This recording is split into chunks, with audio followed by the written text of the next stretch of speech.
Fait que là, tu me dis, Vincent, il y en a qui disaient, Chris, qu'ils étaient pas contents parce qu'on n'avait pas mis assez d'extraits audio, là. Mais pour moi, pour eux autres, moi, j'ai rien qu'une affaire à dire. Ben, mangez toute la merde. Ah ouais, Antoine, mets le thème.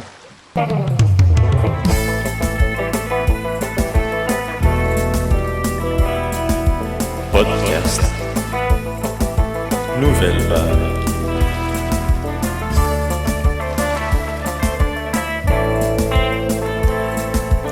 Podcast. Nouvelle vague. Patrick. Vincent. Antoine. Musique. Invité. Podcast. Nouvelle vague. Yopé! Salut tout le monde, bienvenue au deuxième épisode du podcast Nouvelle Vague. Merci Antoine encore pour le beau thème qu'on a le plaisir d'entendre à chaque début et fin d'émission.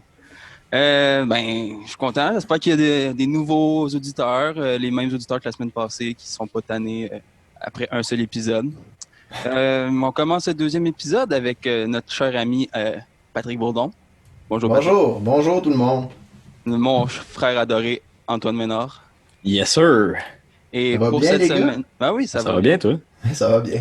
Super. T'as-tu le COVID, Pat? Encore pas eu le COVID. Et vous? Chris. Non, Je suis pas non. sûr, mais. Pas ça. J'ai des petits boutons à quelque part, je sais pas si c'est le COVID, mais. Oh, Je pense ok. que c'est la cigarette, Antoine. Je suis pas sûr.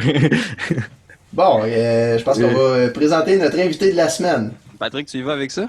Excellent. Donc, mesdames et messieurs, on a le grand plaisir cette semaine de recevoir pour sa première apparition sur le nouveau média populaire québécois du podcast, Rosalie Roberge. Wouhou. Oh, Yes. Allô, Rosalie. Ça va, Ro? ben ça va bien, ça va mieux. Depuis quelques mois, depuis quelques mois, pas depuis 3 mois, mettons, mais depuis qu'il fait beau dehors, depuis qu'il fait un peu plus chaud, moi je vis le confinement chez mes parents depuis le tout début. Fait que je suis revenue au Bercail à Lévis, sur la rive sud de Québec. Fait que l'été est arrivé, le printemps est arrivé un peu plus tard qu'à Montréal. Il y a eu la neige crissement longtemps. Mais là, ça va mieux. Depuis qu'il fait beau, je peux voir des amis sur le bord du fleuve à 2 mètres. Oh, oui. Bon. À 2 mètres, une chance, hein? En même temps, c'est un podcast. On a le droit de tout dire, même ce qui est illégal. Ro, je vais te donner 10 secondes. Présente-toi, s'il te plaît. Dis, qu'est-ce qui est important de savoir là, pour comprendre t'es qui? Là? OK, je suis auteur, compositeur, interprète. Compositrice, interprète. En tout cas, je sais jamais entre les deux. Puis c'est ça, je fais plein d'affaires. Je suis photographe, mannequin, plein d'autres affaires dans les arts. Puis en ce moment, je suis chanteuse pour The Lost Fingers et j'ai également participé dans la dernière année à l'émission populaire La Voix. Ah, c'est de là que je te connais. Parfait. Ouais, puis dans le fond, tous les trois, là, nous, on t'a rencontré au cégep. Là, on a fait nos études ensemble en musique. Pour setter le contexte. Ben, tous les trois, c'est moi pis toi, là. Antoine, il était pas encore là quand Rosalie Non, moi, j'étais pas encore là. Ouais, c'est vrai. Fait J'étais que, même pas au cégep quand Rose elle est au cégep. La moitié du couple Ménard a Ouais. étudié avec Rosalie. Mais quand même, on a vécu des choses, là. Tu sais, vous les deux au reste? Non, je pense qu'il y avait juste Non, 20 il y Non, avait juste moi qui j'étais était de pas là. résidence. Tout pour dire qu'on s'est plus connus à cause des résidences, là, Pat et moi, parce qu'on avait, on n'était pas sur le même étage, mais on chillait beaucoup dans les couloirs des résidences. Puis Vincent, mais t'étais tout le temps là. Fait que... Ouais. Ben, c'est plutôt Non, l'inverse. c'est l'inverse, c'est l'inverse. Moi, l'inverse. j'étais tout le temps là. Oui, c'est ça. C'est Pat qui était tout le temps. Mais tu vois, c'est ça, on dirait que j'oublie. Fait que j'ai l'impression que Pat aussi était au reste. Ouais, j'étais jaloux parce que tout le monde chillait ensemble, puis pas moi. T'étais jaloux. T'étais tout le temps là, arrête. Ben oui, je sais. Ok, ben gars, moi je pense qu'on va enchaîner avec les découvertes de la semaine. On fait tout ça? Ben Yeah. oui. Je peux commencer. Moi. Ah, Antoine, vas-y. Antoine. Allons. Moi, ma découverte de la semaine, c'est un musicien que j'ai découvert, que j'ai envoyé à Patrick il y a environ 3 semaines de cela. Je l'ai découvert sincèrement par hasard, en pitonnant, en cherchant des affaires. C'est un gars qui s'appelle Ben Claveau, que je qualifierais un peu, c'est du honky-tonk un peu cru, si je peux le qualifier comme ça. C'est un gars qui est là depuis, de ce que j'ai lu, depuis 2005, sa scène. Je pense que c'est un gars de Québec, si je me trompe pas. Québec! Yes! Puis il a sorti un album il y a pas très longtemps, il y a peut-être 1 an ou 2. Je me trompe pas. Puis non, c'est ça, c'est vraiment bon. C'est très cru, là. C'est un peu... pour les gens qui connaissent Patrick Bourdon, ça va peut-être rappeler un peu cette vibe-là. C'est un genre de country plumesque, etc. Puis non, c'est vraiment une belle découverte de cette semaine. C'est ça, Vincent, si tu voulais mettre une chanson, je te conseillerais pour te retrouver. Pour te retrouver. Ouais. Ça me faisait penser, pour ceux qui connaissent Shampoing. Ouais, d'ailleurs, il joue dans son ben. Ouais, il joue dans son ben. Ah ouais, hein? Ah bon. Ouais. C'est peut-être pour ça, hein? Ben, ça sonnait Shampoing.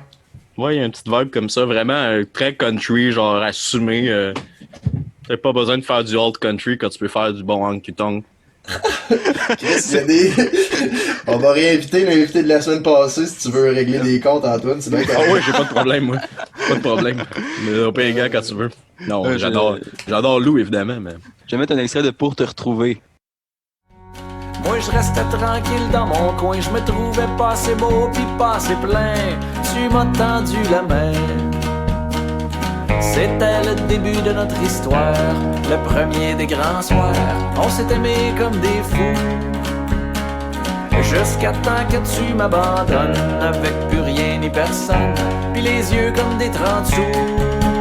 Cocaïne, tu m'en as fait boire de toutes les couleurs, puis tu m'as brisé le cœur.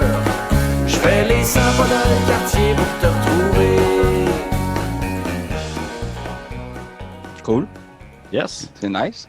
Non, j'aime vraiment beaucoup ça. C'est comme tu disais, Pat, c'est ça ressemble un peu à Shampoing, justement. Il y a cette vibe-là, le country, un peu avec des paroles aussi, peut-être. Ouais, vraiment, Danny Plata. Ouais, c'est ce genre de gang-là, j'ai l'impression aussi, là.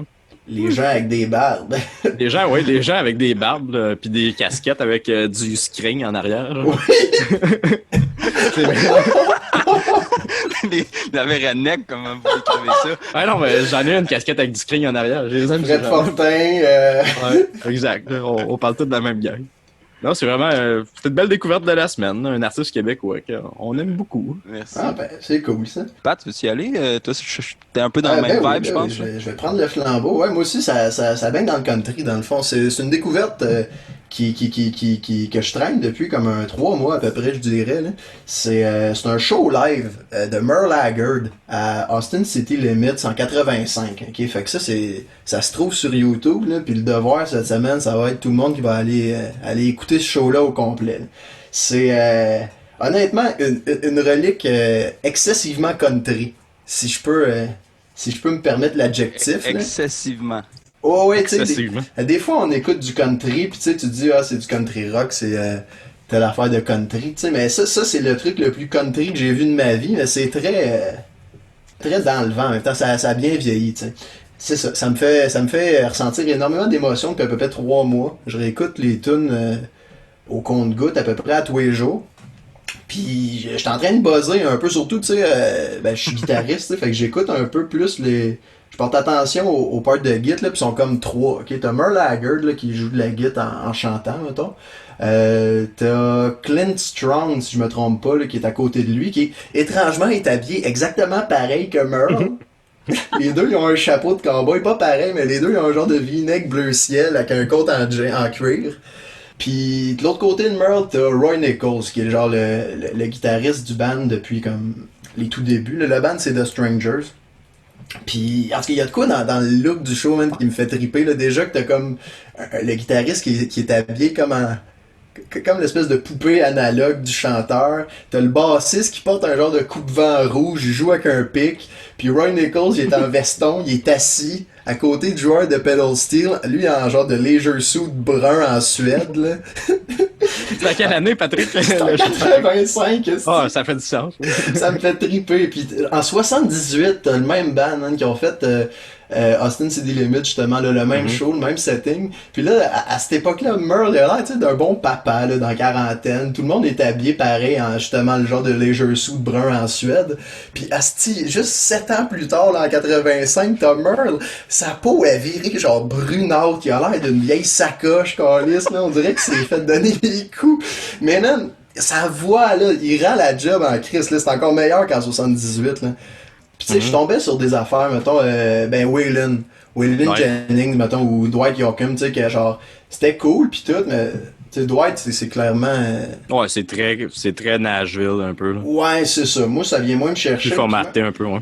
T'as Waylon même que j'aime crissement, mais tu sais, rendu là, tu sais, genre, man, il pogne pas toutes les notes à voix, là. Ouais, tu sais, c'est Waylon grave se faisait pour lui, vieux à puis ça l'époque, là. tremble. Ouais, c'est ça, mais Merle, man, là, tonne de briques, style le band est rodé raide. Lui, man, il est bon. Chris, il fait des solos, là. Tu fermes les yeux pis tu sais c'est lequel des trois qui fait un solo, là. Parce que Merle, man, la guitare chante. Lynn Strong, lui, c'est un genre de verbomoteur de ligue de jazz, mais tu sais, sur du honky-tonk, là. Pis t'as Roy Nichols qui fait genre les solos les plus concis pis les plus dans le style que t'as pas entendu, là. En tout cas, ça me fait crissement triper. Fait que Merle Haggard en 85 à Austin City Limits, là. Ben ouais.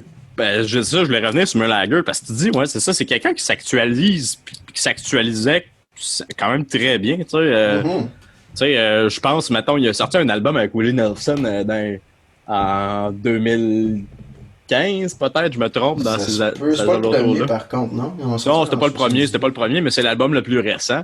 Ok. C'est deux personnes dans le country, d'un milieu assez conservateur, mais qui ont réussi à rester quand même jeunes, tu sais. Ouais, qui c'est là-dessus que c'est avec des genre tonnes It's All Going to Pot, ouais, Oui. exactement. Oui, c'est ça. C'est des bonhommes de quasiment 80 ans qui fument du pot à tous les jours. Ah ouais, puis Merle en particulier là-dessus, là, tu sais, Willie l'a quand même assumé vite, ça, mais Merle, tu sais, début 70, il chantait Okie from Muskogee, Ah ouais, qui c'est était ça. genre Une hymne un peu, anti-drogue, puis une ouais, hymne, très, très. à l'espèce de vie. Ben, je me demande si droite c'était pas une dans satire, par contre, là, OK for Muskogee, là, tu sais. J'écoutais une entrevue, puis il disait qu'il essayait de se mettre à la place de quelqu'un d'autre, tu sais. OK, Il y a ouais. ça. Mais t'avais aussi Fighting Side of Me, tu sais, qui était genre Ouais, l'hymne anti-hippie, là. ouais, vraiment. Ben, tu sais, Pro-Vietnam, genre. Ouais. c'est vraiment intéressant de voir justement les milieux conservateurs, qui ont tendance à être plus conservateurs, comme le country, disons, tu sais.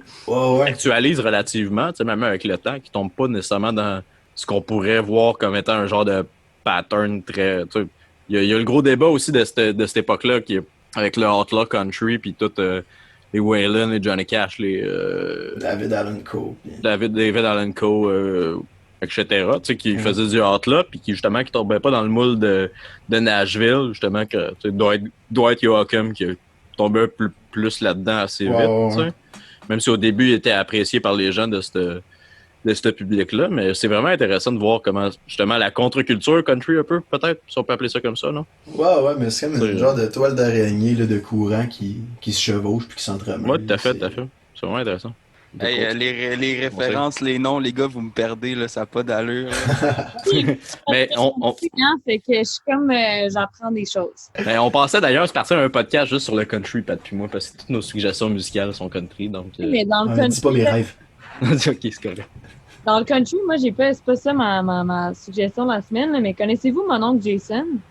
Non, je connais pas. Oh mon Dieu. Et puis, connaissant Pat, là, je suis sûre que t'aimerais ça. Là. Puis, il parle dans une espèce de joie, là, puis il y a une tune en particulier, il dit « Halte ta marde! » Puis, en tout cas, moi, je trouve ça excellent. Bon, Jason. Il me semble, il vient genre de la Gaspésie, ou il me semble qu'il est acadien, là. Ouais, c'est ça. Il est pas du Nouveau-Brunswick. Ça me dit de quoi? Un peu, c'est ça. Il est acadien, puis son album qui est sorti, c'est La Grosse Pièce. La grosse pièce. Ouais, en tout cas, c'est pas ça ma suggestion de la semaine, mais ça peut être quelque chose qui vous intéresse, là. C'est très drôle. Ben, des gros producteurs de bon country, les Acadiens. Ben oui, vraiment. Ah oui. Comment il On s'appelle, a- là, celui qui était à la voix, là? C'est Johan.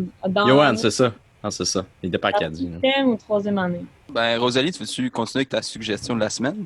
Ben oui. Ben moi, ma suggestion de la semaine, bon, là, ça fait un petit peu plus qu'une semaine que je le connais, mais il a sorti, en fait, c'est Moses Sumney. Je sais pas si vous le connaissez. On est vraiment loin du country, là. Non. Mais dans le fond, c'est un artiste, ça fait un petit bout là, qui existe. Là. Il avait sorti un premier album il y a quelques années. Puis, c'est qu'il a sorti, dans le fond, un album qui s'appelle Gray. C'est Grae. Puis, dans le fond, il a sorti une première partie de cet album-là, un 12 chansons, là, en février ou fin janvier. Fait qu'il y a quand même quelques mois. Puis, il a sorti la deuxième partie de cet album-là vendredi dernier. Puis, honnêtement, c'est l'album en deux parties. C'est vraiment un des meilleurs albums que j'ai écouté de ma vie. C'est quel style? Ouais, ça ressemble à quoi, là? C'est une bonne question. J'ai vu une critique ce matin qui disait que c'est un mélange de art pop et de psychédélique.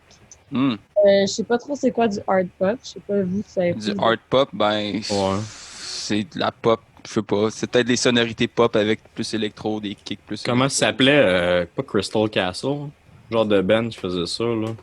Oh, Je suis pas sûr de ce que je Ça, dis. ça doit être genre des sonorités pop, mais avec tu sais, des structures, des chansons peut-être moins conventionnelles dans la structure. Ouais, c'est ça. ben, ça ferait du sens parce que c'est ça, dans le fond, ça mélange plein de styles musicaux.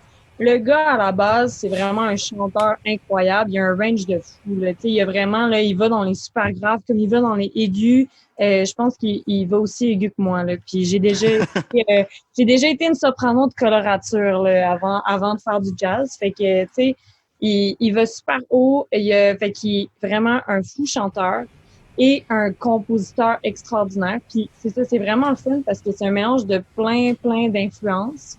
Il est afro-américain, fait qu'il y a beaucoup, même si c'est, en tout cas, je vais pas trop aller dans les détails, mais l'album au complet, c'est comme un gros album conceptuel qui vient interpréter un courant qu'il y a eu d'un genre de philosophe. Mais tu sais, je veux pas trop aller dans les détails, mais en tout cas, aller lire là-dessus, c'est super intéressant. C'est une grosse œuvre conceptuelle.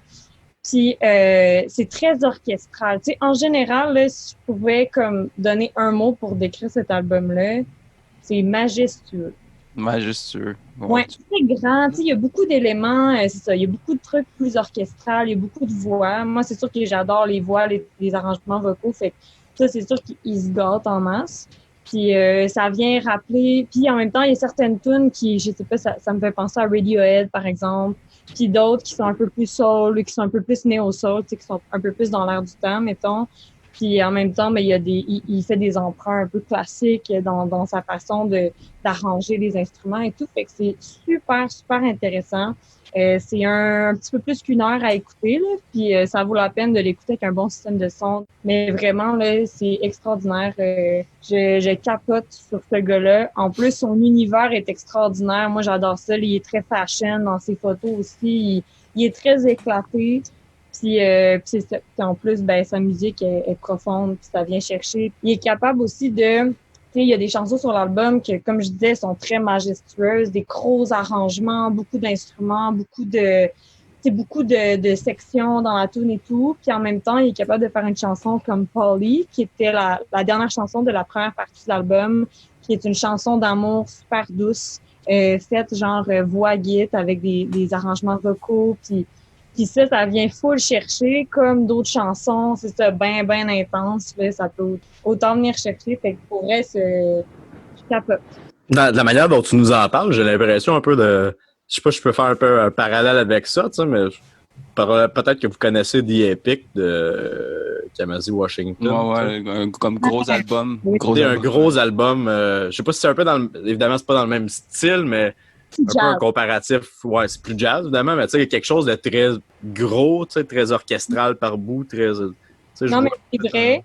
Il y a un peu moins de virtuosité que dans cette film-là de Kamasi Washington. J'ai l'impression, tu sais, comme moi, Kamasi Washington, j'adore l'écouter, mais mettons que je fais quelque chose d'important, je suis pas capable. Je fais juste trop écouter la virtuosité, puis j'entends ce qui se passe, puis j'ai de la misère à me concentrer sur plusieurs affaires en même temps.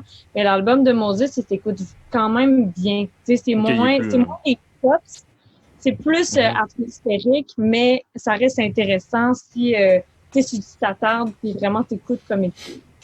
Tu veux mettre un extrait, Rosalie? Je sais pas Oui, si c'est une tune. je sais pas quoi choisir comme tune, mais il y a plusieurs chansons, en tout cas, mettons, on dirait qu'il y a comme, je sais pas, 3 styles distinctifs dans l'album. Là. C'est, tu peux mettre la tune Viril. Ouais. C'est vraiment épique un peu, là, comme vibe.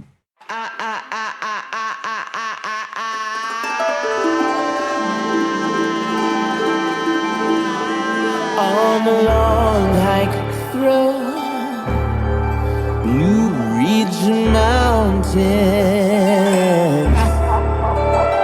I can feel the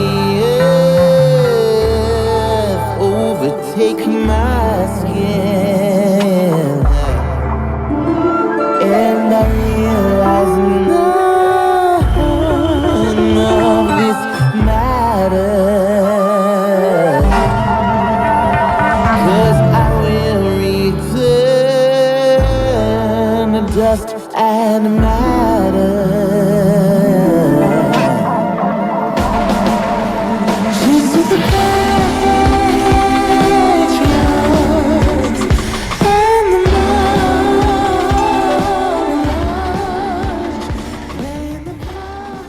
Wow.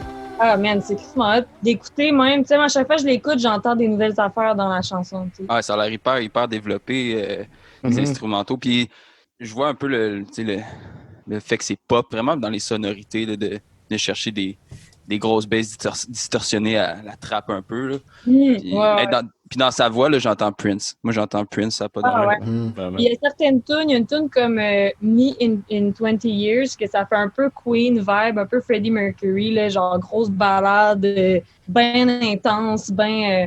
Fait que c'est ça. Mais j'avoue qu'il y a un peu de Prince aussi. Puis le côté psychédélique aussi, là, tu sais, très, Ah très. oui.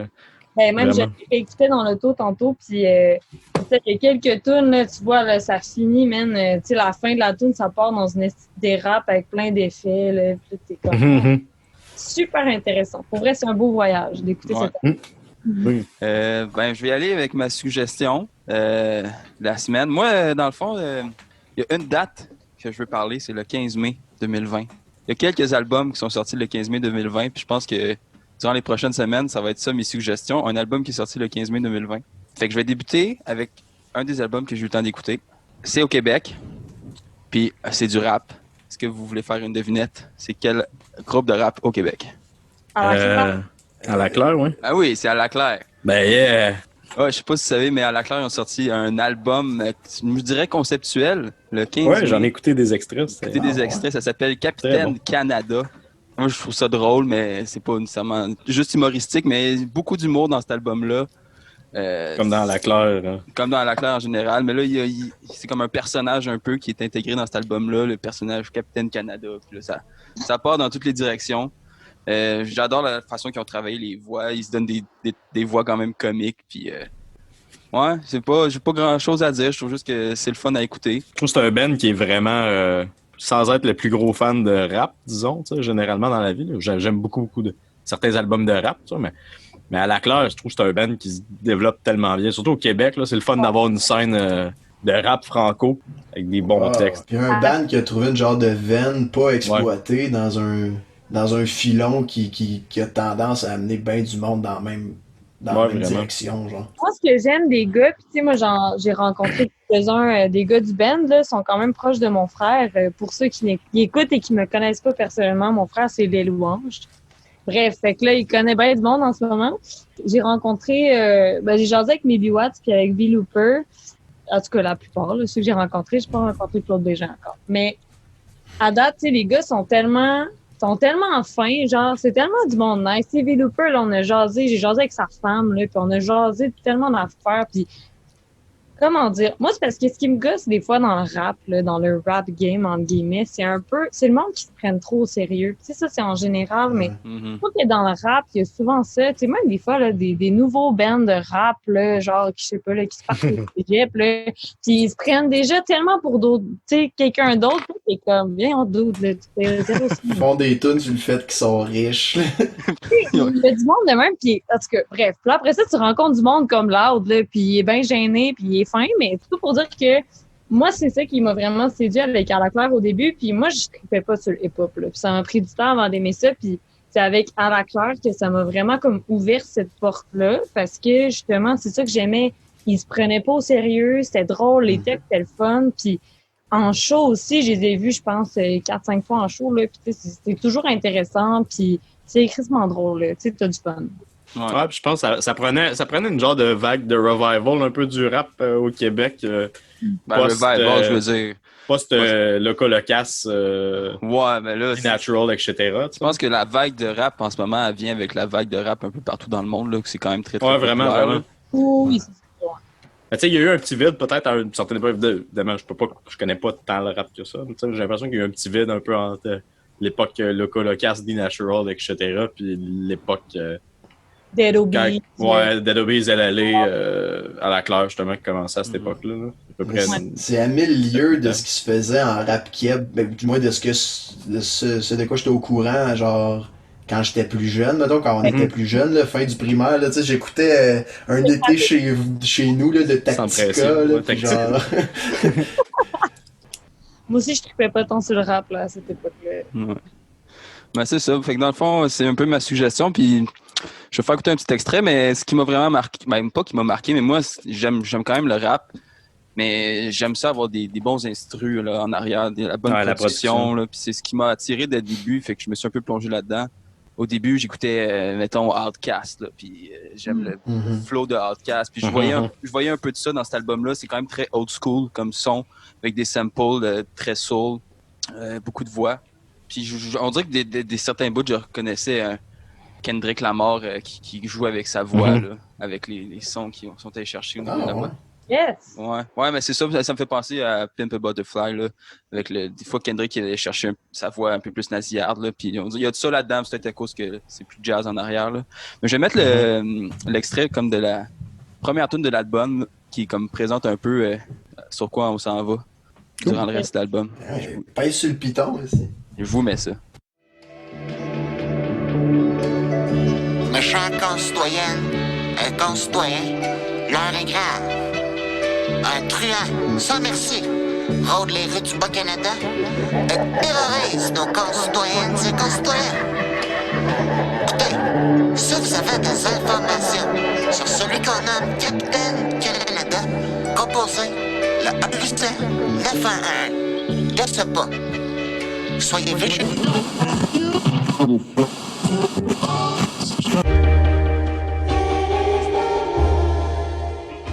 C'est ça. Après, on est parti pour l'album. Ah, c'est bon. Ouais. Puis, Il y a une prod un peu à la... Pas Madlib, je dirais, mais tu sais, des genres d'intro un peu comme ça, avec des petites voix, là. ouais. Madlib, Dilla, là, très... Ouais, Dilla, whatever, ouais. Genre très old school, là. Ouais, vraiment, c'est cool. Mais ce petit canapé sonore m'a bien mis dans l'appétit. Je sais plus ce que je voulais dire. Je voulais dire un truc, puis j'ai oublié. Ben, au pire, Oui, ça me donnait envie de réécouter, découvrir plus à la claire. Ben oui, vraiment, c'est excellent. Même le premier album, là, moi, mon frère écoutait ça, puis j'étais là, c'est quoi t'écoutes? Puis après ça, une couple d'années plus tard, j'étais genre, OK, ouais, non, c'est vrai, c'était bon. Ouais. On peut dire que tu croyais que c'était ça que c'était, mais c'était pas ça. C'était pas ça que c'était! Mais non! Yes, sir, Pat. Alright. Ouais, ben dans le fond, on continue Chronique d'Antoine, ça vous tente-tu? Ben, OK. OK. C'est quoi ta chronique, là? Bon, ben ma chronique aujourd'hui, en fait, je vais vous laisser deviner. Je vais vous mettre une petite chanson en commençant. Moi, je sais déjà. Fait que Rosalie, essaie de deviner. Essaye de deviner. C'est sûr que tu l'auras pas. J'ai aucune idée, moi. Aucune idée, Je hein? sais pas, j'ai des Écoutez indices. ça. Ben oui, j'ai un indice sonore, même. Have you heard the news?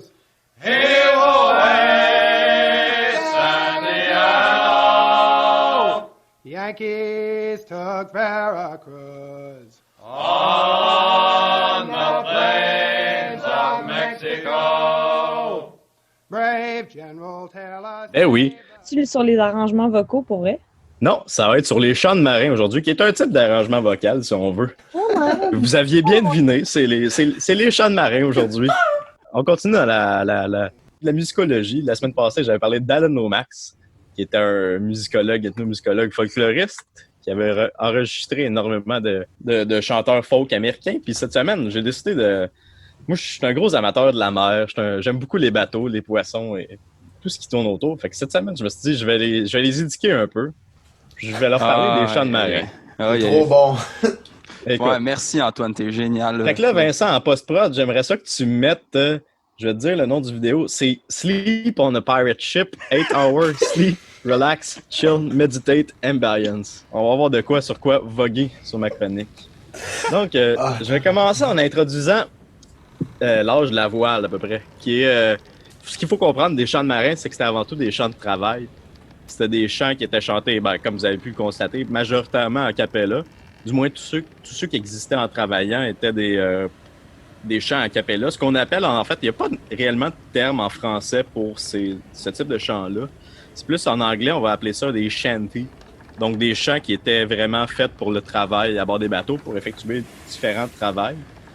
Donc, si on veut, l'âge d'or de la voile, du commerce par voie maritime avec des bateaux à voile, c'est à peu près entre... on va dire vers la fin du 16e siècle, on pourrait aller jusqu'au début du 20e siècle, mais c'est très, très large. Là. Plus précisément, on situe ça absolument entre 1571 et 1862. sais, vous pouvez vous imaginer à l'époque voguer sur un bateau qui traverse l'Atlantique, qui s'en va ensuite dans le Pacifique pour aller livrer des marchandises dans des pays chauds et humides. Les journées étaient longues, les gens faisaient plusieurs chiffres dans une journée, souvent dormaient mal, mais pour se donner un peu d'entrain, puis un peu pour avoir un rythme, tout le monde ensemble, ben, il y avait plusieurs chants qui étaient inventés, qui étaient écrits, soit par des mélodies qui existaient déjà ou des mélodies que les gens inventaient à bord, puis qui servaient à synchroniser justement le travail. Fait que si on parle de... Il y avait les Hauling Shanty, qui étaient des chansons qui étaient utilisées quand on tirait la corde de levage des voiles, fait que pour hisser des voiles, en fait, en français, là. Donc, les chants de hissage, là. Donc, je peux vous montrer un petit extrait de à quoi ça pourrait ressembler. Puis, ce qui est intéressant, même musicalement, c'est de voir le rythme de ces chansons-là. Le rythme, ben, évidemment, les thèmes de chansons, mais le rythme qui était utilisé, on passe notre temps à étudier des rythmes, des croches, des noirs, etc. Tu sais, mais il y a quelque chose de très naturel dans le rythme humain, tu sais, que ça soit dans le travail ou que ça soit n'importe où dans la nature, quand tu marches, il y a un rythme à tout ça. Puis, juste vous faire écouter une chanson qui s'appelle Haul Away Joe, qui était une chanson de hauling, donc de hissage de voile des Foxhole Singers. Je vais vous faire écouter un petit extrait. Oh, when I was a little boy, my mother often told me, "Way haul away, we'll haul away, Joe." And if I did not kiss the girls, me lips would all grow moldy. Way haul away, we'll haul away, Joe. Donc, c'est ça, tu sais, il va marquer déjà un rythme un peu, une cadence, là, le Away, all away. Tu sais, il y a quelque chose de très stable là-dedans qui était utile pour synchroniser une dizaine de personnes qui pouvaient lever une voile en même temps, puis tous tirer au même moment pour synchroniser les efforts de travail. Je comprends bien, Antoine, c'est un peu comme ta chronique de la semaine passée, c'est des champs de travail. Ben, la semaine passée, je parlais pas de ça. C'était pas juste des champs de travail. Ça se relie quand même dans le sens. Oui, ça se relie tout à fait, tout à fait. Vous allez voir des noms qui vont se croiser. Plus tard, je vais parler des grands noms de ces champs-là. Puis vous allez voir des noms, peut-être des Alan Lomax. Alan Lomax qui a enregistré ça? Non, ça c'est pas Alan Lomax, c'est des. Je vais y venir tantôt. Là. Vole-moi pas tout de suite mon momentum. Là. Mais non, c'est pas Alan Lomax. Ben, Alan Lomax a collaboré de très près avec ces gens-là.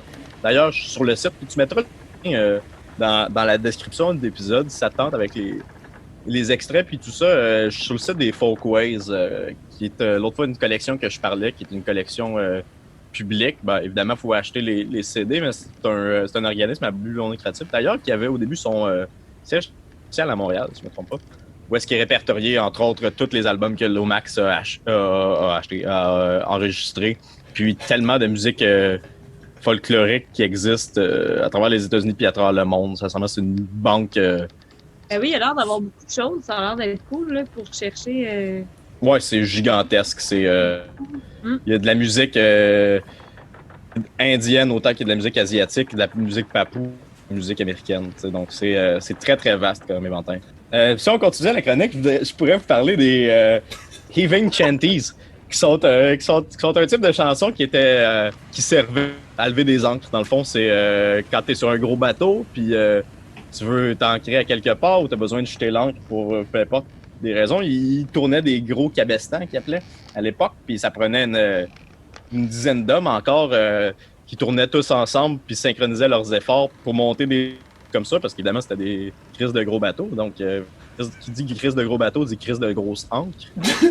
Donc, ensuite, il y a aussi les pump shanty qui étaient pour pomper de l'eau, parce qu'évidemment, sur un bateau, t'as de l'eau qui se ramasse, puis il faut pomper de l'eau, parce que sinon, le bateau, il coule.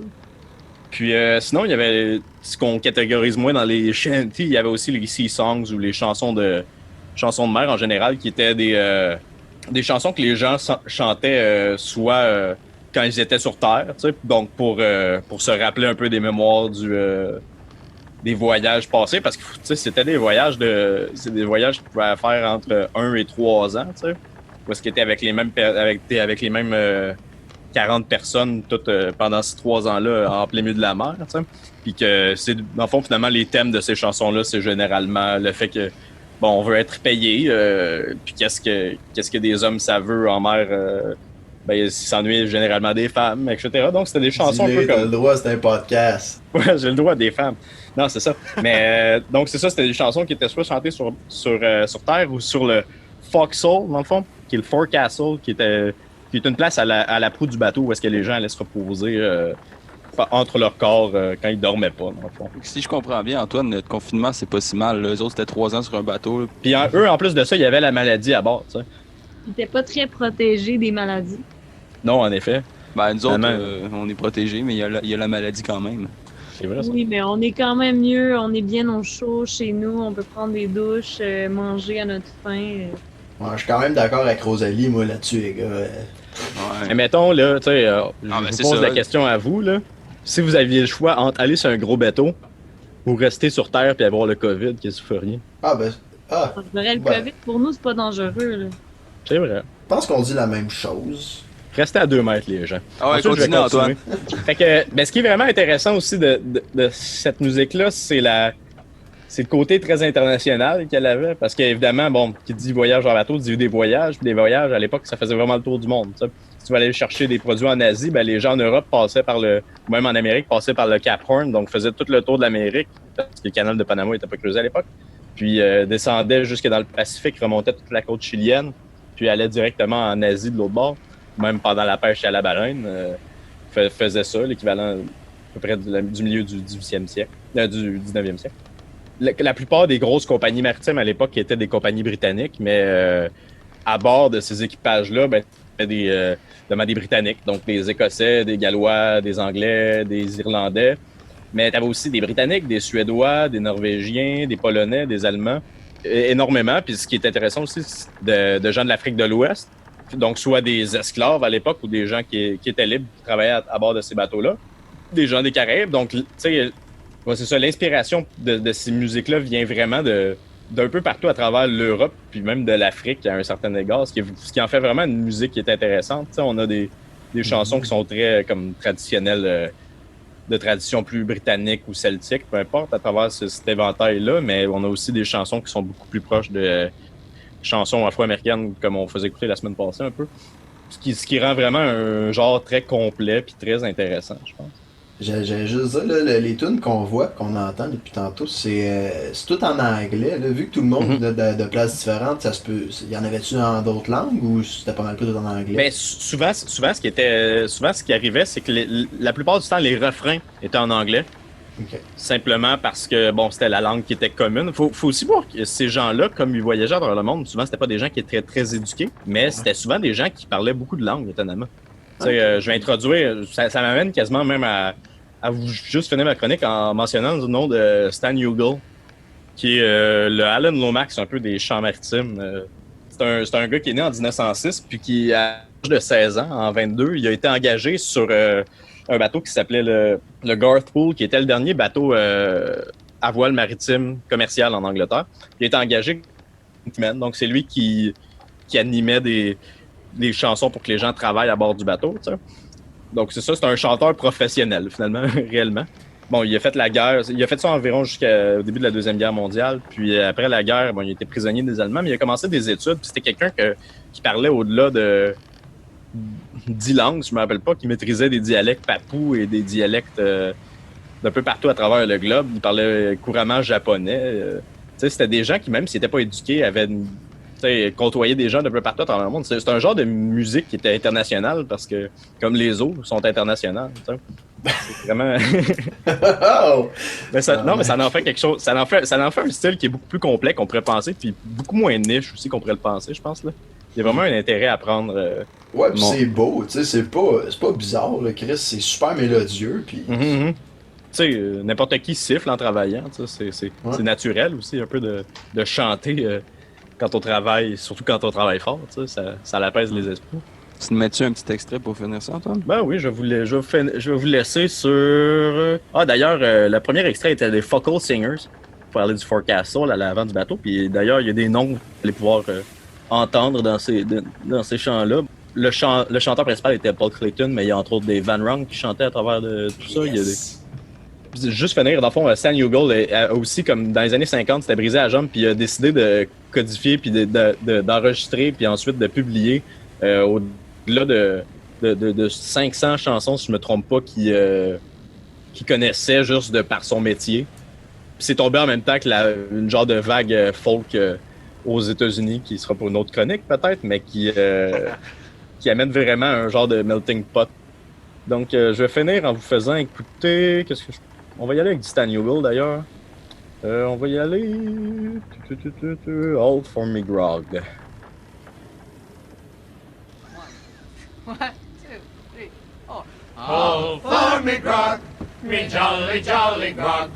All gone for beer and tobacco. Spent all of me tin down on South Street drinking gin. And across the western ocean we must wander. Wear on me boots, me noggin boots. All gone for beer and tobacco. The hills are kicked about. Et voilà, c'était ma chronique. Un peu dense, désolé, mais Mais non, c'est parfait. Merci, Antoine. intéressant. C'est drôle que tu as parlé de ce sujet-là parce que je pense qu'il n'y a pas plus tard qu'aujourd'hui, je me disais, hey, il me semble que ça serait trippant. Tu t'en vas sur un bateau, tu t'en vas sur ces eaux internationales, tu enregistres un album-là, c'est comme si tu l'avais enregistré nulle part. Ben voilà. Tu as vraiment. T'as lu dans J'ai cerné ton problème et j'y ai répondu, Vincent. Ah oui, Tu dois être merci. full proche du monde. C'est sûr que t'es à moins que 2 mètres. T'as cerné mon problème, ça a déjà été fait. Fait que- Et voilà. Je suis là pour ça. Je suis là pour vous dire que toutes les choses ont déjà été faites. Fait que tout ce que vous vouliez faire, c'est pas très original. Donc, merci de m'avoir écouté. Merci à toi pour l'instruction, mon Antoine. Ben, ça fait plaisir. On va starter ça, je pense, un bel entretien avec notre invitée Rosalie Roberge. Est-ce que t'es prête, Rosalie? Hey, je suis prête, là. Tellement Alright. prête. Ben, c'est ça. Fait que, au départ, on l'a dit, là, on s'est connus au cégep en musique, là, à Saint-Laurent, toi, Vincent, puis moi. Puis par la suite, Antoine, là, le petit jeune. Fait que c'est ça, C'est moi qui t'étais est plus vieux que vous, hein? Oui, bon, merci Antoine, c'est à mon tour. Ok, T'as c'est beaucoup parlé. Excusez.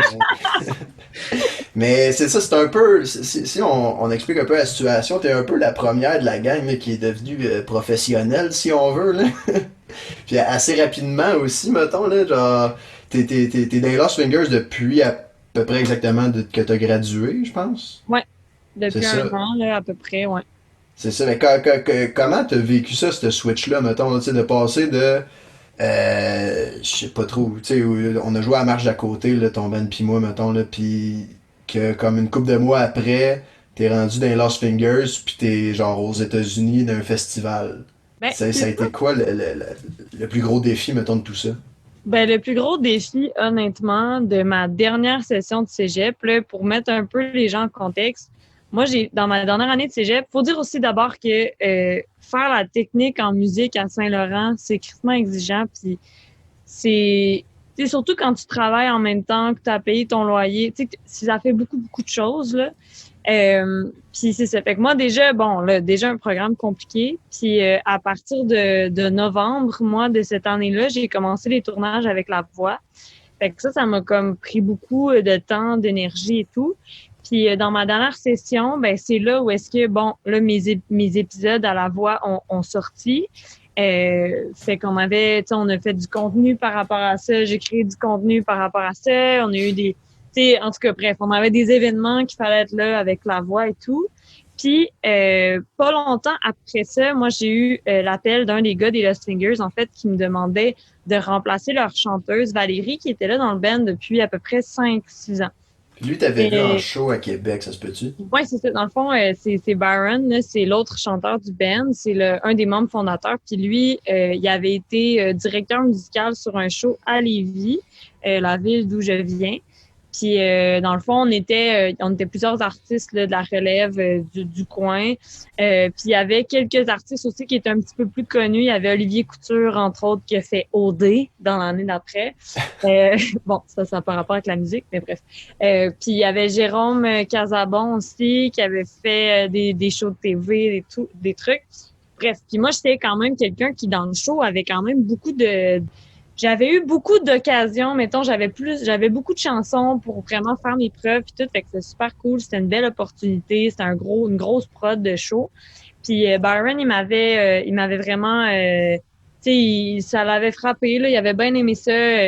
comment je travaillais, mon éthique de travail, puis il me trouvait bien intéressante. Fait que là, quand est venu le temps de remplacer la chanteuse, ben là, il s'est dit, ben, man, cette fille-là est intéressante, j'aime ça travailler avec, puis en plus, c'est capable de faire des shows plus d'envergure, vu que j'avais fait la voix.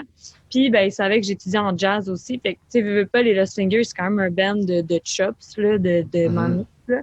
Fait que, veux pas, c'était quand même hyper pratique que j'avais déjà ce bagage-là de jazz.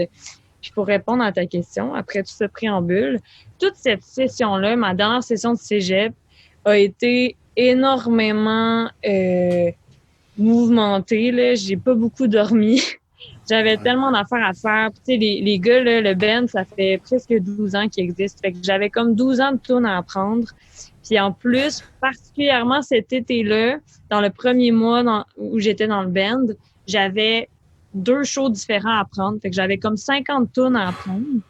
Puis, ouais, fait que c'était quand même beaucoup en, mettons, 1 mois ou 2. Puis je finissais mon cégep en même temps. J'avais mis toutes des preuves synthèse à apprendre. J'avais des arrangements à faire et tout. Fait que c'était comme... c'était beaucoup, beaucoup d'affaires en même temps.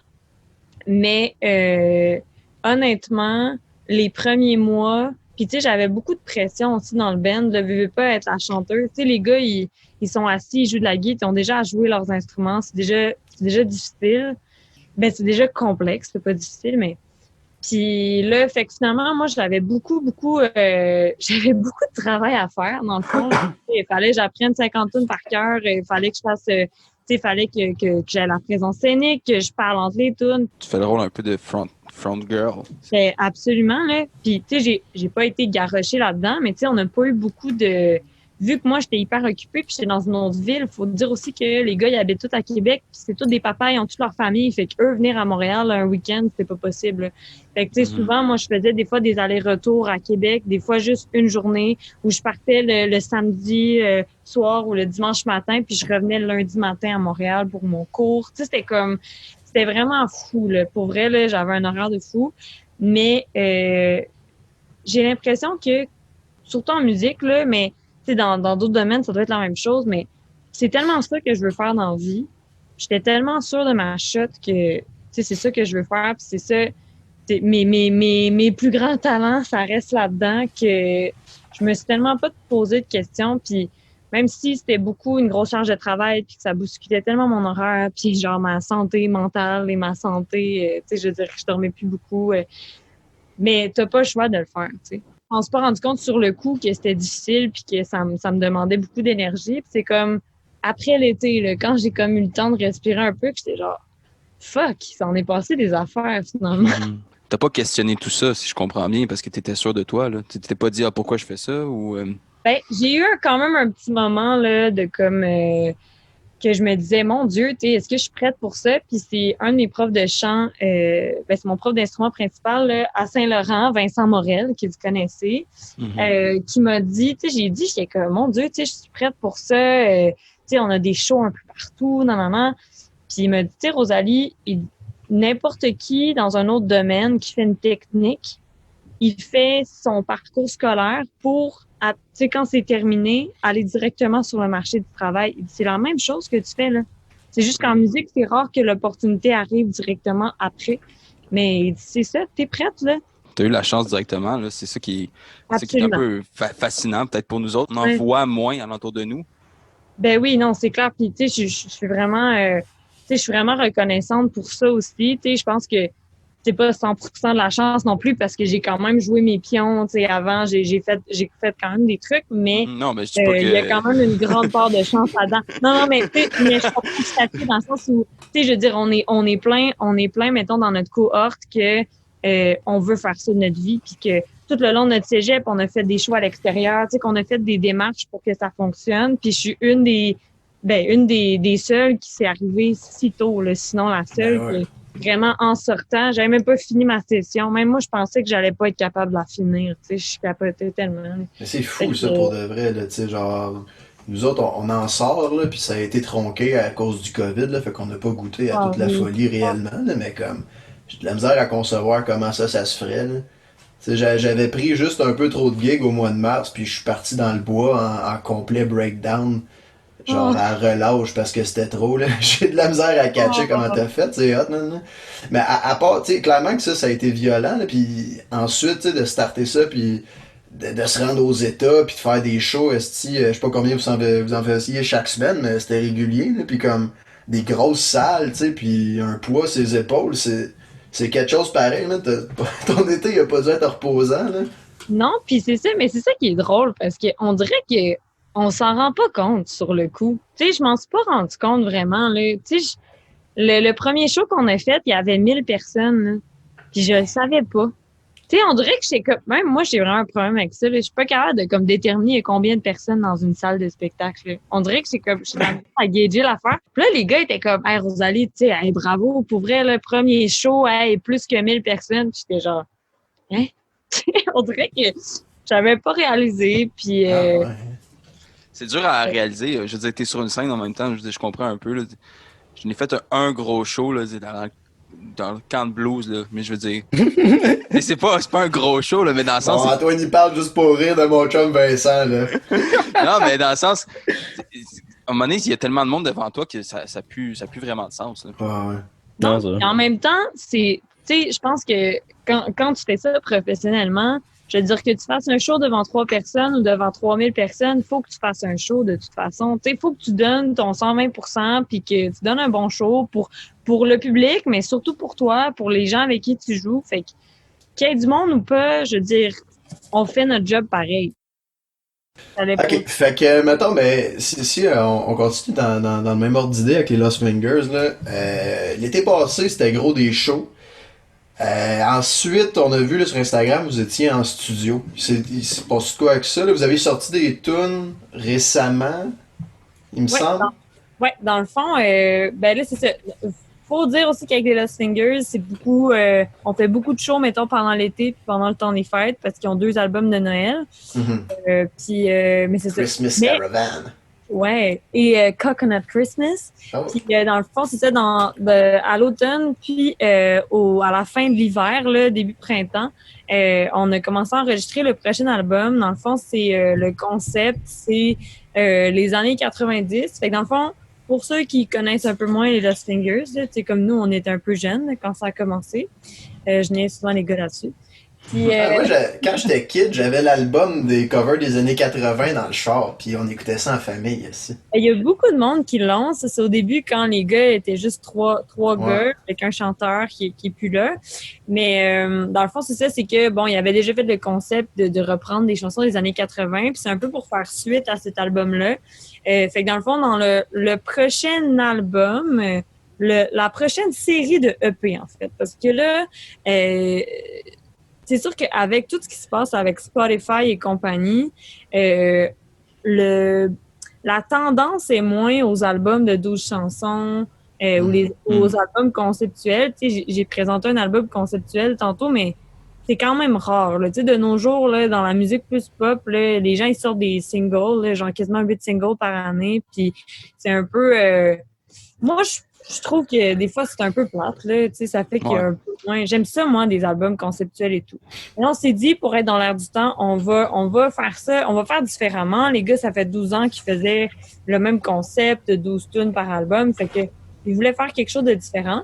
Fait que c'est ça. Fait qu'on sort 6 EP avec 2 chansons par EP. Puis on veut rappeler un peu le concept du combat des clips qu'il y avait dans les années 90. Donc, une étape qu'on n'a pas vécu.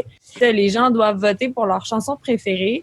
Puis dans les années 90, on m'a raconté que il y avait vraiment 2 styles musicaux qui étaient vraiment populaires et distincts, soit le rock, grunge, Nirvana et compagnie, un petit peu plus dark. Puis le gros dance, le pop, là, vraiment, là, tu sais, What is love? Baby, don't hurt me. C'était bon, ça. Fait que c'est ça. Fait que bref, fait qu'on les met vraiment en compétition. Fait qu'on a repris la moitié des chansons de cette série de EP-là, c'est dance, et l'autre moitié, c'est grunge. Puis à chaque mois, avec chaque EP, on met les 2 en compétition. Puis là, dans le mois de mai, en fait, on a sorti le premier EP. Puis on a mis en compétition, en battle, I Like to Move It, Move It. Puis Even Flow. Puis c'est ça, dans les prochains mois, ça va être d'autres chansons. Moi, il y en a une particulièrement que j'adore, que je peux vous dire peut-être un scoop. Je pense que j'ai le droit. Oh, c'est le Voilà. nouveau média. Le là, sacrifice. super, Tu peux tout le droit de dire. Ah, mais ma chanson préférée qui s'en vient prochainement, c'est Missing. Je sais pas si tu connaissais ça. Le band, c'est Everything But The Girl. Non. C'est un des vidéoclips les plus cringe que j'ai vu de ma vie. Mais c'est excellent, là. Tu sais, c'est vraiment, là, tu sais, du gros dance kitten, mais l'arrangement qu'on a fait, c'est super bon. C'est un peu latin, puis, latin jazz un peu. Puis, moi, j'ai fait tous les arrangements de voix. Fait que, tu sais, aussi, ce qui est intéressant, de ces chansons-là, en fait, c'est que, c'est comme la nouvelle phase des Lost Fingers où est-ce que moi, je suis dedans. Fait que, tu sais, j'apporte ma couleur. Il y a une chanson aussi qu'on a faite qu'à la fin, j'ai fait un espèce d'arrangement de voix un peu soul, puis ça ressemble beaucoup à la musique que je fais, tu sais, puis à la musique que j'écoute. Fait que ça vient apporter quelque chose d'autre au band aussi. Je pense que c'est intéressant aussi l'addition que j'apporte, tu sais, puis notre réalisateur aussi d'album, John Jorgensen, qui a joué avec ben du monde. Là, je vais pas trop brag, là. De toute façon, c'est parce que je connais les gars, mais ce gars-là, man, il est incroyable. John, là, il a comme, je sais pas, 50 ans de carrière. Il a joué avec tout le monde. En ce moment, il est guitariste pour Elton John. C'est tout ce gars-là. Puis John, il reste à Nashville puis à LA. Il y a comme deux mains. OK, ouais, c'est que tu t'en vas à LA puis à Nashville le recorder, là. C'est ça. C'est un peu, là, tu sais, ce gars-là, en plus, il joue, je pense, comme une douzaine d'instruments, puis il est virtuose dans chaque. Puis il est vraiment, c'est un peu le musicien pigiste par excellence et le réalisateur, mais il est moins connu sous son nom à lui. Il a quand même son projet et tout, mais c'est souvent le gars qui est appelé là, pour aider quelqu'un avec son album et tout. Fait que vraiment, là, puis cet homme-là, c'est un bonheur de travailler avec, là, tellement fin, tellement, c'est genre le meilleur pédagogue, tu sais, que j'ai eu, mettons, là, tu sais, le meilleur coach, là, pour vrai, là. Super fin, ce monsieur-là, puis tu sais, c'est lui qui me pose des questions sur, ma vie, puis tout, puis comme, hey, tu me ferais écouter tes tunes, puis mes tunes solo, puis en tout cas, vraiment super fin. Fait que tout pour dire que lui, c'est sûr qu'il apporte une grosse part aussi au niveau de la création, aux chansons et tout. Mais même lui, il trouvait que c'était vraiment le fun aussi, là, le mélange là, vraiment du band original, puis moi qui a embarqué là-dedans. Ouais, c'est ça, je voulais te demander un peu. Les Lost Fingers, c'est quand même, originalement, était plus manouche, jazz, gypsy. Ouais. Puis on dirait, avec maintenant, la série de EP, ça allait plus dans le pop. Je veux dire, ça doit vraiment te rejoindre d'une manière. Est-ce que c'était toi qui as amené ça ou c'était vraiment plus leurs idées? C'est sûr que, tu sais, au début, c'est ça. Au début, quand ils étaient les trois gars, c'était vraiment plus manouche. Plus, tu sais, au fil des années, ça c'est comme, tu sais, ils ont eu envie de faire autre chose. Fait que dans les différents albums précédents, là, on le voit un peu dans les albums de Noël, ils sont vraiment allés là, complètement là, dans plein de styles différents. Ils sont vraiment allés dans tous les sens. Là. Ils ont eu du fun à explorer différents styles. Puis on fait des tunes vraiment, vraiment pop. Là. Ils sont bons, les albums de Noël. Oui, c'est pas tous bons, des albums de Noël, mais les leurs sont vraiment bons pour de vrai. Moi, j'adore particulièrement une chanson que j'ai adoré faire, c'est Sleigh Bell. Puis, non, Sleigh Ride, excuse, Sleigh Ride. Bon. Puis ils ont fait un featuring avec Cyril Aimé. On a d'ailleurs fait un show avec elle à Las Vegas, puis je l'ai rencontrée, super nice fille, une scatteuse hors pair, vraiment extraordinaire, cette femme-là. Bref, c'est que là-dedans, elle fait un solo, puis il fallait que je le monte, puis ça m'a fait du bien parce que je m'ennuyais un peu de monter des solos de jazz, parce que je faisais ça chaque semaine au cégep, puis là, j'ai fait ça pour les shows de Noël, puis j'étais bien contente. Mais Chris, c'est hot, pareil, pour vrai, ça fait très big business, je trouve, là, comme récit. Puis ouais, j'étais à Las Vegas, là. En plus, c'est drôle, là, tout le monde de son band, là. C'est genre des gens qui viennent d'un peu partout, puis des estis de torcheux. Puis, moi, je suis allée à Las Vegas et j'avais que 20 ans. C'était un peu triste parce que t'es même pas légal. Tu peux pas aller engager d'escorte ou rien. Puis là, t'es avec du monde pig, mais t'as dans ton estime, puis là, ils t'invitent au casino, puis tu peux pas y aller. Ah, c'est stupide, là. Ouais, fait que là, bref, j'ai manqué cette occasion. Mais c'est pas grave, il y en aura d'autres. Je sais pas quand on va pouvoir retourner faire des shows aux États-Unis, malheureusement. Mais bon, hein, on verra. On était supposé retourner aux States après que j'aille fêter mes 21 ans. Fait qu'on aurait pu fêter là-bas. Mais c'est ça, même d'ailleurs, on était supposé faire notre lancement de concept d'album à Ibiza en Espagne. Tabarnak! Hey, c'est jet set, là. Et on était headliner pour un gros festival de swing. Puis, ouais, mais là, tu sais, avec tout ce qui se passe avec la pandémie, ça nous a tellement, là, comme jeté à terre, là. Tu sais, il y avait tellement de gros projets qui s'en venaient, puis tu sais, c'était tellement hot, là, tout ce qui s'en venait, tout ce qui entourait vraiment le lancement de cette nouvelle étape-là du band. Puis, tu sais, moi aussi, veux pas, c'est comme le nouveau spectacle que moi, j'aidais à bâtir avec mes idées, avec mes idées de mise en scène. Tu sais, vraiment, j'ai apporté tellement ma couleur. Puis, finalement, du jour au lendemain, tout ça s'écroule, tu sais. Fait que c'était un peu plate. Mais bon, on verra quand on va pouvoir faire le show, là, en live. En attendant, on va sortir des chansons dans les prochains mois. Je me demandais, Rosalie, tu parles beaucoup de ce que tu apportes dans le band. Je me demandais si, tu sais, vous sortez une couple de vidéoclips, est-ce que tu apportes un peu ton visuel à toi? Parce que je sais que tu es quand même très dans la mode. Puis je pense que c'est toi qui faisais ton make-up aussi pour les.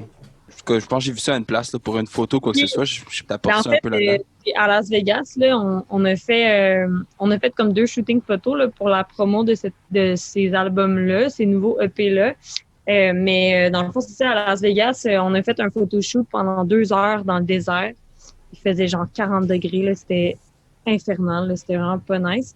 Mais c'est ça, fait que j'ai fait mon maquillage dans la vanne à 5h30 du matin, un petit peu regardé la veille, parce que, tu sais, bon, on a fait un show à Las Vegas, fait qu'on n'a pas rien fait après, on n'est pas allé se coucher, fait que... Mais t'avais 20 ans? Oui, ah non, j'étais illégale, mais t'as dit que j'avais le droit de le dire. Est-ce que c'est difficile de faire un make-up à 40 degrés Celsius? Dans ma tête, ça doit couler. Oui, hey, c'est donc bien une bonne... Oui, à vous, hein? Question. En fait, là, c'est ça la bonne question. Je pensais pas parler de maquillage ce soir avec vous 3, mais ce qui est important, là, c'est de se mettre du primer, comme de la... Comme sur les murs, oui. Comme un mur, oui.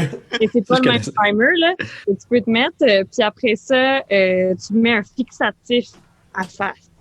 Ah, ben, mot, t'as dit. Fait que c'est 2 éléments super importants pour que ça reste, mais j'ai dû faire des retouches parce que j'ai sué pendant ce 12 heures-là.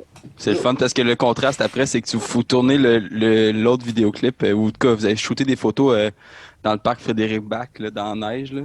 Oui, c'est ça. Ben ça s'est passé même. Ça, c'est spécial parce qu'on a fait ce photoshoot-là le 13 mars. Et on sait que par rapport à toute la pandémie, au Québec, le 13 mars, c'est quand même une date importante. Là. Le week-end qui a suivi, c'est là où est-ce que comme officiellement la pandémie est arrivée là, au Québec, là, puis qui fermait les écoles, puis tout. Fait que nous, dans le fond, il faisait tellement froid cette journée-là que à chaque fois qu'on avait nos photos individuelles, on partait avec le photographe et son assistant, puis on allait se réchauffer dans le char après, puis on était comme une gang dans l'auto à juste écouter la radio puis à être genre what the fuck is going on? C'est le fun de voir le contraste, là, ça fit avec les 2 tunes que vous montrez. Le contraste de la situation aussi marche autant que le contraste musical. C'est ça, là, pour ceux qui écoutent, là, vous irez voir sur le Instagram ou faites juste écrire The Lost Singers, vous irez voir les photos. C'est ça, c'est ça contraste un peu parce qu'il y a des photos, bon, dans le désert où est-ce qu'on est habillé très animal print, ben high fashion, très liché comme esthétique. Puis, ben, ça vient contraster parce que là, bon, après ça, on est dans un univers très froid. Et puis, il faisait froid. Là, je peux vous dire que c'était complètement l'inverse. Là. Il ventait, c'était humide. Puis c'est ça. Puis on est habillé en espèce de genre de soute d'astronaute. Puis on dirait qu'on est vraiment là. C'est un décor très post-apocalyptique. Là. Puis c'est très ironique qu'on a pris ces photos-là pendant la pandémie, finalement, pendant le début de la pandémie. Ouais. Même après, on était comme fuck, c'était un peu weird, là, à quel point ce concept-là était pensé il y a quelques mois, tu sais, puis là, on est rendu... c'est un peu ironique. Je prendrais la balle au bon, Rosalie, je t'amenais ailleurs un peu, on pourra revenir aux Lost Fingers après si si ça te dit, mais avec le COVID aussi, toi, t'as eu un show, t'étais au Vert Bouteille le soir, en fait, le lendemain de quand tous les shows ont été cancellés, t'es supposé jouer au Vert Bouteille, toi, non? Ouais. J'aimerais t'amener un peu là-dessus, là, sur ton projet solo, parce que ça continue d'exister malgré le fait que là, t'es comme bien impliqué dans Lost Fingers, right? Ouais. Ben, en fait, c'est ça. Là, c'est sûr que, bon, évidemment, tout ce qu'on va jaser, c'est un peu weird avec la situation actuelle, tu sais, du COVID puis du confinement, puis qu'on sait pas quand les shows vont recommencer. Mais c'est sûr que le spectacle du 15 mai, en fait, c'est un spectacle que j'ai organisé avec, ben, en fait, que c'est Maud. Le 15 mars, right? Ouais. C'est une amie qui a organisé un spectacle, ben, c'est la blonde à Pat, là, pour ça que c'est. Yes, Sacrifice. Maud tire des chaînes de Maud tire des chaînes band. Fait qu'on était quelques amis, du cégep, de filles, qu'on voulait se monter un gros show avec 3 bands différents. Puis c'est ça, elle me l'a proposé, puis j'étais super contente parce que ça faisait à peu près 1 an que j'avais pas fait de spectacle avec mes chansons à moi. Tout le long du cégep, j'ai fait beaucoup de shows. J'en ai fait avec Pat aussi, qu'on était les 2 bands de la soirée. Puis je m'ennuyais de ça, je m'ennuyais de jouer mes chansons parce que oui, c'est le fun de... T'sais, j'ai trippé là, faire des shows aux States, au Canada, un peu partout. C'est super cool, des shows d'envergure, mais je me suis rendu compte qu'après un petit bout quand même, moi, ce qui me fait quand même le plus tripper, c'est de jouer mes tunes. Je suis quand même une auteure-compositeur, c'est ça que j'aime faire. Je m'ennuyais de faire ça. Fait que le show du 15 mars, pour moi, était super important. En plus, c'était pas loin de ma fête. On était supposés toutes fêter ma fête ensemble. C'était vraiment comme, à partir de ce moment-là, que je recommençais un peu à partir la machine, à recommencer à faire des shows, à vraiment là, me concentrer sur mon projet. Ouais. Puis là, ça a un peu pété mes plans. Mais quand même, continuer de penser à ça, mon projet solo. J'ai ça, par exemple, la situation du confinement, c'est vraiment de la merde, là. Puis par rapport aux artistes, aux musiciens qu'on faisait des shows à longueur d'année, c'est vraiment plate. Mais ça donne quand même une petite pause. Puis moi, par rapport à la création de mes chansons, mettons, ça faisait un petit bout là que je repoussais des affaires. J'écrivais des tunes de temps en temps, des petits mémos vocaux puis tout quand j'avais des idées, mais je m'étais pas assis sérieusement avec Logic à juste comme vraiment créer des tunes. Vraiment prendre le temps de les faire sérieusement. Travailler. Ben oui, non, mais parce que là, oui, créer, là, ça se fait, là, je veux dire, tu peux faire ça n'importe quand, mais vraiment de sérieusement t'atteler à la tâche, puis c'est quand même écrire une tune, mais ça se fait pas sur un coup d'émotion en train Ah non, de... c'est une job, esti. Un petit message au monde qui écrivent des tunes à la maison. Travailler, câlisse. Non, mais c'est vrai. Je veux dire, il y a quand même une part de... Oui, il y a de la création, c'est bien qu'il y a quand même une portion de nous, qui est comme cartésienne à un moment donné, qu'il faut que tu te dises, bon, ben là, il faut que je travaille. Il faut vraiment s'atteler à la tâche, tu sais.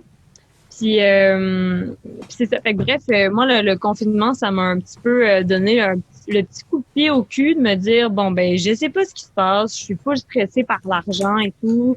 Qu'est-ce que je fais? Je sais pas quand je vais refaire des shows. Fait que là, j'ai profité de ce temps-là un peu weird, que j'ai beaucoup de disponibilité, que je suis chez mes parents, j'ai pas grand-chose à m'occuper, tu sais. Je vais écrire des tunes comme il faut. Fait que moi, je suis allée voir tous les mémos vocaux que j'avais dans mon set, et j'ai tout pris ces idées-là, puis j'ai pris les meilleures, puis je me suis dit, là, j'élabore ces idées-là. Puis, j'ai 20 nouvelles tunes là, de prêtes, là. Tabarnak. Wow. Non, mais c'est vraiment... C'est gros, ça. Oh oui, après, on verra comment ça va évoluer et tout, mais tu sais, j'ai vraiment... Puis je trouve ça le fun parce que j'ai vraiment pu, tu sais, vraiment passer là, des heures là, à écrire des tunes, puis à essayer des affaires, puis je pense que je suis vraiment en train de trouver aussi mon son, puis de trouver mon identité musicale, puis qu'est-ce que j'ai envie de faire. Puis c'est le fun parce que finalement, c'est un peu différent que ce que je pensais. Puis finalement, je vais beaucoup. Puis finalement, dans l'électro, ça reste quand même un peu de jazz, néo-soul, c'est quand même ça que j'aime, mais ça va dans des univers différents. Puis je pense que c'est bon. Genre, je me semble que j'aime ça. Fait que, C'est ça l'important. Prochainement, qui sait, je sais pas ça va être quand, je sais pas. Je vais attendre de faire ça quand même je vais attendre quand même que ce soit pas, je vais pas sortir un EP demain un petit peu incognito, là, sans avoir de deal avec personne. Je vais quand même faire mon affaire. Mais un jour, je vais entendre ça bientôt, peut-être. Mais c'est ça, est-ce que quand les gens vont penser Rosalie Roberge, là, tu veux-tu, comme tantôt tu t'es présenté en premier comme auteur, compositrice, interprète, est-ce que c'est ce que tu veux mettre de l'avant? Est-ce que t'es dans Lost Fingers avant d'avoir ton truc à toi? Est-ce que t'es une artiste solo qui est dans Lost Fingers en ce moment ou? Ben, c'est sûr que moi, mon grand rêve dans ma vie, puis ça, c'était clair aussi avec le band au tout début, que moi, je veux mon projet solo. Moi, j'en ai besoin. Tu sais, même quand on a signé notre contrat au début, moi, j'ai dit, moi, c'est sûr, là, sinon, moi, ça marche pas, là, tu sais. C'est sûr que c'est ça. C'est mon rêve d'avoir mon projet qui marche, tu sais, puis fait que vraiment, je suis Rosalie Roberge. Peut-être que mon nom d'artiste va changer, mais en tout cas, tu sais, je suis vraiment un auteur-compositeur avant tout. Mais le projet des Lost Fingers, ben c'est super intéressant parce que bon, ça m'a fait vivre, ça me fait vivre, là, mais en tout cas, dans la dernière année, ça m'a fait vivre des expériences professionnelles super. J'ai appris tellement de choses. Tu sais, puis moi, ça me fait full plaisir de travailler avec les gars. Puis tu sais, là, on a peut-être un projet de compo qui était supposé arriver parce qu'il faut dire que les Lost Fingers, c'est juste des réarrangements de chansons. Mais c'est ça, fait que moi, c'est sûr que je t'ai intéressée beaucoup à m'impliquer là-dedans. Mais veux pas, je fais pas du manouche, moi, dans la vie. J'aime ça, mais c'est pas ça j'ai tellement d'idées sur l'artiste que je vais être, tu sais, que j'ai envie. Pas touche aux manouches! Non, mais vraiment, fait que ça sent bien, mais pour vrai, j'ai plein d'idées, puis j'aimerais vraiment ça que ça marche. Fait que on va voir dans les prochaines années, ou du moins quand, à partir du moment où ça va être possible de recommencer à faire des shows puis de vivre pour vrai, là. Ouais. En tout cas, on verra. Rosalie, je te souhaite rien de moins. Qu'est-ce que tu dis, Vincent? Moi, je me demandais juste de te relancer. Tu nous parlais un peu de ce que tu voulais faire, puis le son que tu recherchais. Tu as parlé d'électro. Je sais que dernièrement, tu as sorti un cover de Billie Eilish. Je me demandais si c'était un peu dans ces sonorités-là que t'explores. En fait, là, c'est vraiment drôle parce que Billie Eilish, je l'aime, mais pas tant que ça, mais dans le sens que cette fille-là, j'ai juste comme allumé que c'était bon ce qu'elle faisait il y a quelques mois, OK? Mm-hmm. Et après tout le monde, évidemment. Mais j'aime ça d'explorer l'électro. Ça, c'est sûr que c'est comme nouveau, là, depuis que j'ai Logic, depuis Noël. Mais j'explore beaucoup, j'aime beaucoup jouer avec les sons du synth, là. Logic, c'est quand même puissant pour la quantité de banque de sons que tu as. Là. Ah, vraiment. Puis, tu sais, c'est pas si cher en plus. Fait que pour commencer, c'est vraiment le fun. Puis, moi, j'ai un chum qui est ben geek là, de musique, là, puis qui aime bien ça. Là, Fait que lui, ça jette plein de sons. Là. Fait que je vais y en prendre un petit peu si j'en ai besoin. mais c'est ça. Fait que j'aime beaucoup, c'est ça, racheter des synths ces temps-ci. Puis, je trouve ça le fun de pouvoir expérimenter ça. Tu sais, vous l'avez vu, les gars, là, en étudiant en jazz, on apprend tellement une façon de faire, tu sais, puis genre, j'aimais pas ça, faire des charts. Tu sais, comme, puis là, je sais que c'est un peu stéréotype de chanteuse, mais non, je te comprends, moi non plus, j'aime pas ça faire des charts. Non, mais j'aimais moi le côté vraiment technique, vraiment, là, tu sais, on apprend une recette, puis c'est comme ça que ça fonctionne, puis moi, je me suis dit, garde, j'ai fait mon 3 ans, j'ai bien réussi mes cours, j'ai bien compris la matière, maintenant, je veux être plus intuitive dans ma façon de composer. Puis, pour vrai, même à ce jour, là, je fais mes tunes, là, puis genre, tu sais, je pense pas au niveau théorique quand je rajoute des accords. Pour vrai, je vais juste au feeling, mais tu sais, j'ai quand même les études en musique, fait que ça sonne bien. Là. Mais, même sans, là, on s'en fout. Je comprends vraiment ce que tu veux dire. C'est ça que je trouve cool avec Logic, c'est qu'on dirait que tout ce que j'avais appris un peu de la composition, puis nous autres, on a comme le traditionnel, ben jazz, tu sais, ça me fait vraiment explorer des choses différentes, puis d'explorer les sons, puis tout. Puis j'ai des gens autour de moi qui sont un petit peu plus calés niveau techno. Là, je parlais de mon chum, mais il y a mon frère aussi que, tu sais, lui, il a fait son album au complet quasiment tout seul. Là. Fait que, tu sais, lui, il est rendu bien bon aussi là-dessus. Fait que, bref, j'explore des affaires. Je sais pas si t'es capable d'associer un peu le son que tu recherches à peut-être d'autres artistes. Là. Billie Eilish, je t'ai pas l'air de vouloir t'associer à ça, mais Je trouve ça cool ce qu'elle fait, mais je trouve ça un peu simple des fois dans la. Mhm. Il y a beaucoup de chansons, mais le cover que j'ai fait, c'est Listen Before I Go. C'est comme une tune super épurée. Ce que j'aime d'elle quand même, c'est vraiment sa. Tu sais, même si elle a comme un personnage, tu sais, je veux dire, physiquement, elle est toujours habillée, funky. Puis, elle a quand même une personnalité. Ouais, elle vient avec un visuel. Là. Ouais, c'est ça. Mais quand même, reste que elle a quelque chose que je trouve fondamental dans la musique. Il faut que tu fasses vivre des émotions aux gens. Ça, c'est la première chose. Parce que, tu sais, des fois, tu écoutes des bands de prog, mettons, là, par exemple, ou des bands que c'est super virtuose, mais comme il n'y a pas d'émotion là-dedans, je trouve que ça c'est flat à un moment donné, là, tu sais. Puis elle arrive à faire des tunes, mettons, comme la tune que j'ai fait un cover, puis c'est super simple, c'est vraiment triste, par exemple, mais tu sais, ça vient vraiment là, te chercher là, droit au cœur, puis musicalement, c'est intéressant. Puis, mais c'est ça. Fait que, bref, j'aime ce côté-là d'elle. Mais tu sais, moi, j'écoute full de musique. Là, je parlais de Moses Sumney tantôt. C'est sûr que là, en ce moment, j'écoute beaucoup de ça. Fait que je suis beaucoup inspirée par ça. Après, lui, il y a un peu des petites touches de Radiohead aussi là-dedans. Moi, c'est un band que j'aime beaucoup. J'ai un papa qui en écoute religieusement depuis comme toujours. Fait que j'ai un peu d'aimer ça. Tu sais, j'adore ça. J'aime beaucoup Patrick Cotton. Fait que, tu sais, toute l'espèce d'univers un peu atmosphère. Ouais, exploration aussi. Tu sais, explorer les sons. Là, Radiohead, ils ont exploré plein d'affaires sur la longueur d'album qu'ils ont, là. Exact. Fait que j'aime ce côté-là. Puis en même temps, mais j'ai vraiment les influences jazz, puis les influences neo-soul. Tu sais, Yatus Coyote, Moonchild, puis plein d'autres bands de ce genre-là qui sont plus jeunes, tu sais, veux pas.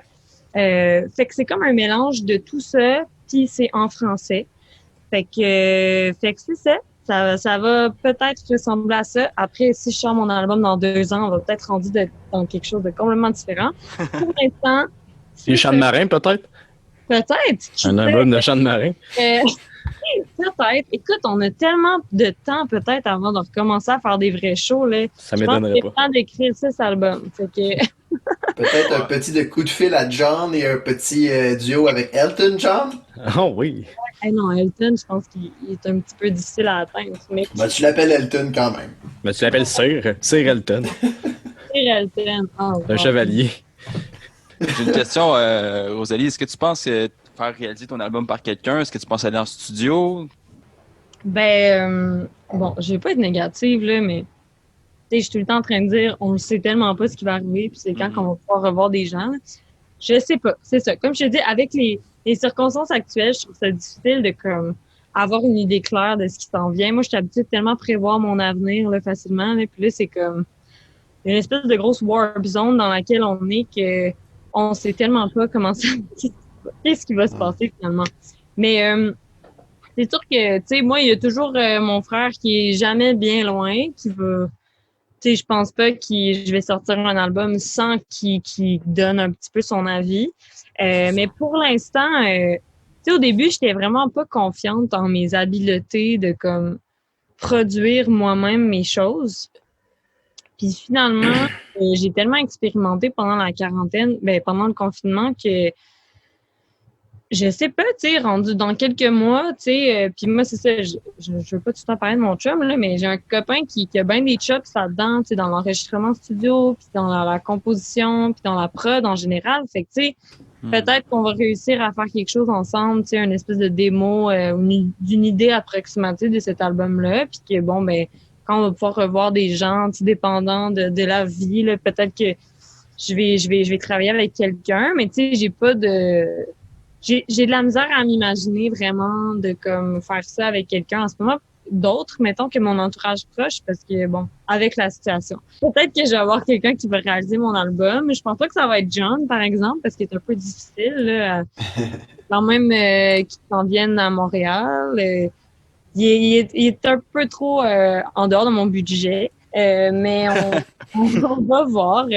On va voir. De toute façon, moi, je t'encourage à le faire, peu importe. Moi, de toute façon, je suis un gros fan de lo-fi. Là, fait que si ça sonne pas parfait, si les tunes sont bonnes, ça va être déjà incroyable. Oui, c'est ça. Le but, c'est que les tunes soient bonnes aussi à la base. Je pense que peu importe ton concept, les gens avec qui tu travailles, il faut que les tunes soient bonnes. Fait que là, à partir de ça... On va voir.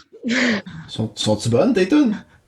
Je sais pas. Je pense que oui, par exemple. Hey, moi, Héros, je les ai entendues, une coupe. Sont bonnes, tes tunes, esti. Mais pas, pour vrai, c'est plus vraiment ce que je faisais. Oh, Ah, ben c'est d'abord. ça qu'on a hâte d'entendre, Rosalie. Je pense que c'est un... Que c'est meilleur. Ouais. Mais en tout cas, bon. Je pense que ça serait un bon closer. Ben ouais, je pense que ça finit bien tout ça. Ça nous donne envie d'entendre les bonnes tunes à Rosalie. Yes, un jour. J'ai posté des petites stories avec des mini-extraits, mais j'essaie de faire attention, là, on va voir. Je veux Non, pas garde ça pour plus tard. Garde-nous la surprise un peu, tu sais, un album lo-fi ou tu sais, une vidéo YouTube une fois de temps en temps, ça peut être bon. Vincent veut vraiment que tu fasses quoi de l'eau faire. Fais quelque chose de lo-fi, là. Ah ouais, mets un micro à l'autre bord de la maison puis enregistre chanter très très fort, là, ça va être bien bon. T'entends Dans la les salle de démos bain. des louanges leakées en arrière. Oh non! Les deux, ils le font en même temps. Erreur. T'as-tu quelque chose à plugger, Rosalie? Y a-tu de quoi que tu veux que le monde aille voir? Ton Instagram, tes photos? Tu fais de la photo aussi, tout, là. Ce que j'aurais à plugger, c'est mon Instagram, Rosalie Roberge, en un mot. C'est mon main account de là où part tous mes autres comptes Instagram. À vous de deviner, j'en ai combien? J'en ai beaucoup. 5. Euh, 5. j'en ai 6 maintenant avec Oh, le fuck. Mon Dieu, Seigneur. Ah, c'est que tu m'essouffles, tabarnak. Je t'aime beaucoup, mais tu m'essouffles, là. Il y en a que j'utilise plus. Là. J'ai eu un chat il y a genre 2 ans, puis c'est encore, tu sais, j'ai encore ce compte Instagram-là. Ah, Mais tout pour dire que c'est ça. Faut aller voir mon Instagram, ma page Facebook, c'est Rosalie Roberge aussi. Fait que rappelez-vous juste de ce nom-là, ça va être correct. Sinon, le EP, notre premier EP avec les Lost Fingers, c'est sorti. Je suis allée voir de Lost Fingers sur toutes les plateformes d'écoute. Even Flow, c'est ma première tune, genre officielle, là, comme où je chante le lead puis tout, qui est sorti sur la surface de la Terre. Ça, c'est cool. Puis c'est ça. Sinon, stay tuned. À un moment donné, je vais faire des tunes. Ben, merci, Rosalie. Moi, j'ai une seule chose à plugger, puis c'est podcast Nouvelle Vague. Yes, Oui. sir. Je suis très Très content. content de m'avoir invité. Je suis contente. Ben, ça nous fait Merci vraiment d'être venu, plaisir. C'était Chris. Ah oui, c'était intéressant. Mais oui, mais moi, j'aimerais ça, man, faire un podcast. Il me semble que j'aimerais ça, jaser de musique. J'en jase pas assez, là. Mais porte-toi Ah un ouais. podcast. Ouais, C'est ça le technique. On verra. Peut-être. Je vous inviterai à mon podcast. Yeah. Bien mieux. Un podcast merci. reçoit les podcasts. Antoine, mets-nous le thème final. Merci, Yeah. Rosalie. Merci, les gars. À bientôt, tout le monde. Bonne Bye. semaine. Salut!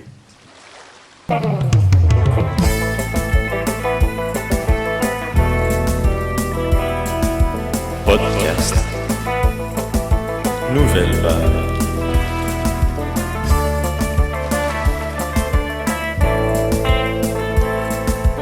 Podcast. Nouvelle vague.